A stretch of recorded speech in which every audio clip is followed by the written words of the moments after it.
Bienvenue sur le rocher. On parle souvent de l'amour chrétien comme d'un idéal parfait, presque sans faille. Mais quand on idéalise trop, on peut tomber dans des attentes irréalistes et finir profondément déçu. Aujourd'hui, nous allons explorer pourquoi l'idéalisation de l'amour chrétien peut être un danger silencieux. Reste avec moi, car nous allons plonger en profondeur dans ce sujet essentiel. Il est courant de croire qu'un couple chrétien devrait vivre dans l'harmonie, sans jamais connaître de conflit. Cette image peut créer un faux idéal qui complique la réalité. On pense souvent que la personne envoyée par Dieu sera parfaite, sans aucun défaut. Mais la perfection n'existe pas. Et cette attente peut mener à une désillusion. Certains imaginent que leur foi effacera toutes les blessures émotionnelles du passé. Pourtant, même avec la foi, il est essentiel de travailler sur nos douleurs et nos blessures. Mais n'oublions pas, la vérité, c'est que nous restons humains, même avec la foi. Cela signifie que nous avons besoin de compréhension, de patience et d'amour mutuel pour surmonter les défis. Ce que dit la Bible de l'amour réel. 1 Corinthiens chapitre 13 décrit l'amour non comme une émotion idéale, mais comme un engagement quotidien. Patience, pardon, persévérance. L'amour chrétien n'est pas l'absence de difficultés. C'est la capacité à les traverser avec grâce. Cela demande parfois de faire des choix difficiles. Prenons Abraham et Sarah, par exemple. Ils ont connu des tensions, des doutes, des conflits. Ces défis n'ont pas diminué leur foi, au contraire, ils ont renforcé leur engagement mutuel.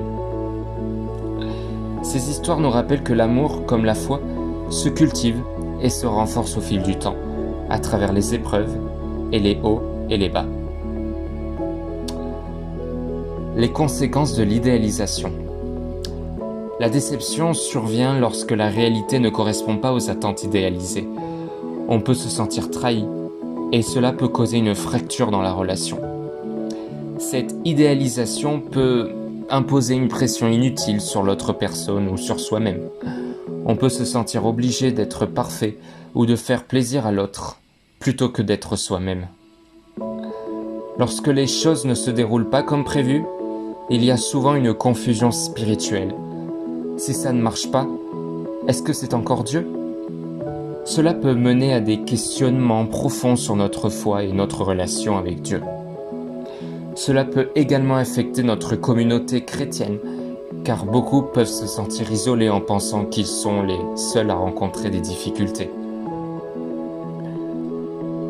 L'amour biblique est basé sur le choix, pas sur la perfection. Le choix quotidien de s'aimer, même quand cela devient difficile, et ce qui rend une relation aussi solide. Il faut entrer dans une relation avec maturité, lucidité et grâce. Être conscient de nos faiblesses et de celles de notre partenaire est essentiel pour une croissance réelle. Jésus est le seul amour parfait.